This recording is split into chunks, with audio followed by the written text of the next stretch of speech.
Disclaimer, ये anime हमारा नहीं है, हमने इसे सिर्फ एक्सप्लेन किया है।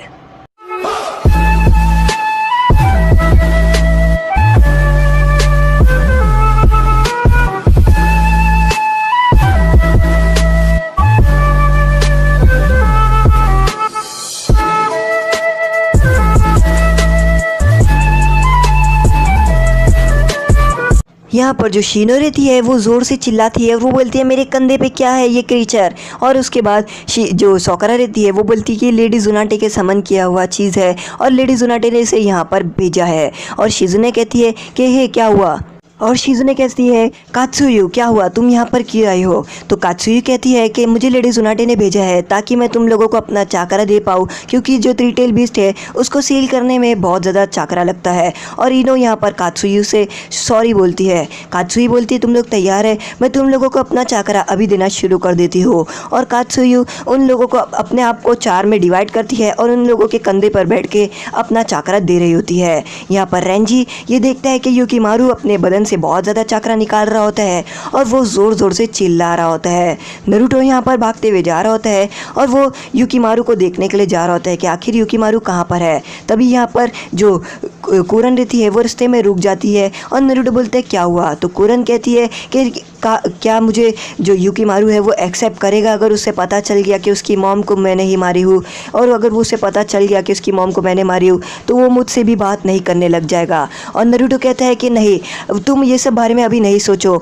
अभी तुम्हें सिर्फ सोचना है तो वो है युकिमारू, क्योंकि हमें युकिमारू को सबसे पहला बचाना है, तो इसलिए तुम ये सब बारे में नहीं सोचो और बस अब युकिमारू के ऊपर फोकस करो। और यहाँ पर वो कुरन और आगे जा रहे होते हैं और तभी वो लोग आगे जा रहे होते हैं युकिमारू को बचाने के लिए। यहाँ पर जो कात्सुयु रहता है वो उन लोगों को अपना चाकरा दे रहा होता है और इसकी मदद से वो लोग 3 टेल को सील कर रहे होते हैं। इनो कहती है कि कात्सुयु के चाकरा की मदद से ही मैं तो 3 टेल को सील कर पा रही हूँ, वरना तो मैं पहले इस 3 टेल को कभी नहीं सील कर पाती, क्योंकि 3 टेल भी इसका चाकरा बहुत ही ज़्यादा मात्रा में है और उसको कंट्रोल करना नामुमकिन है। और यहाँ पर वो 3 टेल को पूरी तरीके से सील कर रहे होते हैं। इनो कहती है कि बस हमें इसे सील करना ही होगा। यहाँ पर रेंजी ये देख रहा होता है कि जो युकिमारू है वो बहुत ज़्यादा तेज़ी से अपना चाकरा निकाल रहा है, उसके बाद भी कुछ नहीं हो रहा है और वो लोग उसको सील करने की कर रहे हैं। तो रेंजी कहता है कि जल्दी उसे सील कर रहे, वो लोग सील करने ही वाले हैं 3 टेल को, तुम कुछ तो करो।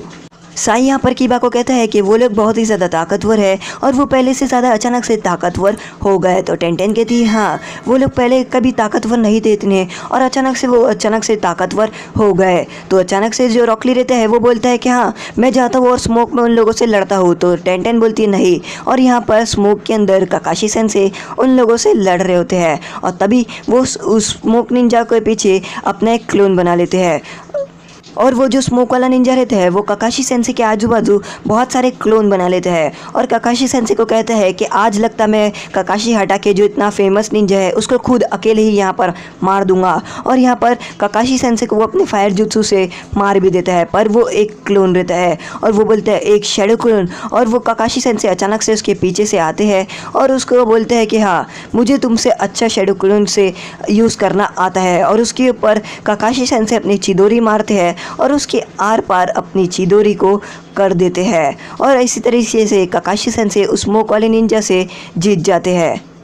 और यहाँ पर कैप्टन यामाटो उस स्मोक वाले से लड़ रहे होते हैं और वो जो स्मोक वाला रहता है वो अपने स्मोक ड्रैगन की मदद से कैप्टन यामाटो के ऊपर अपना स्मोक ड्रैगन का इस्तेमाल करता है। तभी कैप्टन यामाटो समझ जाते हैं कि मेरा वुड स्टाइल जुत्सु इसके ऊपर काम नहीं आने वाला क्योंकि ये स्मोक है, और तभी वो अपना वाटर स्टाइल जुत्सु इस्तेमाल करते हैं, जिसको देखकर वो जो सामने वाला अपोनेंट रहता है वो चौंक जाता है। तो काकाशी सेंसे यहाँ पर कैप्टन यामाटो कहते हैं कि हाँ वाटर पे स्मोक भारी पड़ता है और इसलिए तुम्हारा खेल अब यहीं पर ख़त्म होता है। और उसको वो अपने वाटर स्टाइल जुत्सु की मदद से कैप्टन यामाटो से हरा देते हैं। यहाँ पर वो जो गम वाली निंजा रहती है वो शीनो से लड़ रही होती है और शीनो उससे लड़ रहा होता है और शीनो उसको पकड़ता है और उसको पेट पर पंच मारता है, पर उसे कुछ होता ही नहीं है। और वो बोलती है चाहे तुम कुछ भी करो मुझे तो कुछ होने ही नहीं वाला। तो यहाँ पर शीनो बोलता है हाँ मुझे पता है कि तुम्हें कुछ नहीं होने वाला है क्योंकि मुझे पहले से ही पता था। और तभी शीनो उसके ऊपर अपनी बग्स से हमला करता है और वो बोलती है तुम्हारी बग्स मेरे ऊपर ऊपर काम कैसे कर गई और शीनो की जो बग्स रहती है वो उसके ऊपर काम कर रही होती है, जबकि वो उससे पहले नहीं करती। तो अभी शीनो बताता है और हमें पास का सीन दिखाता है जहाँ पर शीनो हिनाता को कहता है कि तुमने जो क्रिस्टल वाली से लड़ा था उसके बारे में तुम मुझे सब कुछ बता दो हिनाता। तो हिनाता कहती है मैंने जो क्रिस्टल वाली से लड़ी हूँ उसके बारे में मुझे ज़्यादा कुछ नहीं मालूम, मैं तो बस उसके अपने चाकरा की मदद से उसके क्रिस्टल स्टाइल जुत्सु से बच गई थी, पर वो जो दूसरी निंजा है जो मुझसे लड़ी थी वो अपने गम स्टाइल की मदद से बहुत ही ज़्यादा ताकतवर है और वो अपने ऊपर गम की तरह की कुछ चीज़ से इस्तेमाल करती है और अपने आप को पूरी तरीके से प्रोटेक्ट करती है। तो शीनो कहता है कि हाँ, इसलिए मैंने अपने पहले बग से हमला किया था ताकि मैं तुम्हारे ऊपर जितने भी गम लगा है उसको निकाल पाऊँ, और अब तुम्हारी स्किन के ऊपर से सभी गम निकल चुका है, तो अब तुम्हारे बचाने वाला कोई नहीं और अब मेरी बग से तुम्हें खा जाएगी। और शीनो उसके ऊपर अपनी बग से हमला करता है। काकाशी सेंसे यहाँ पर सभी लोग जीत जाते हैं और काकाशी सेंसे बोलते हैं कि अब हमें बस जो टीम है उसे बचाना है जो यहाँ पर थ्री टेल बीस्ट को सील कर रही है। और तभी यहाँ पर साई और बाकी सब भी आ जाते हैं। काकाशी सेंसे बोलते हैं अब हमें इतना सब फोकस नहीं करना है, हमें बस यही फोकस करना है कि जो सीलिंग टीम है उसको हमें कैसा भी करके प्रोटेक्ट करना है, क्योंकि वो लोग अपने जुत्सु की मदद से कुछ भी कर सकते हैं, क्योंकि अभी भी काबूटो जिंदा है। और तभी यहाँ पर वो जो गम वाली निंजा रहती है उसके आंग में से कुछ निकल रहा होता है और वो अपने आंगों से निकल के दूसरों की आंग में भी कुछ चीज़ डाल रही होती है और ऐसा करके वो कुछ चीज़ कर रही होती है। तभी यहाँ पर इनो बोलती है कि जो थ्री टेल बीस्ट है उसका चाकरा बहुत ही ज़्यादा ताकतवर है और अगर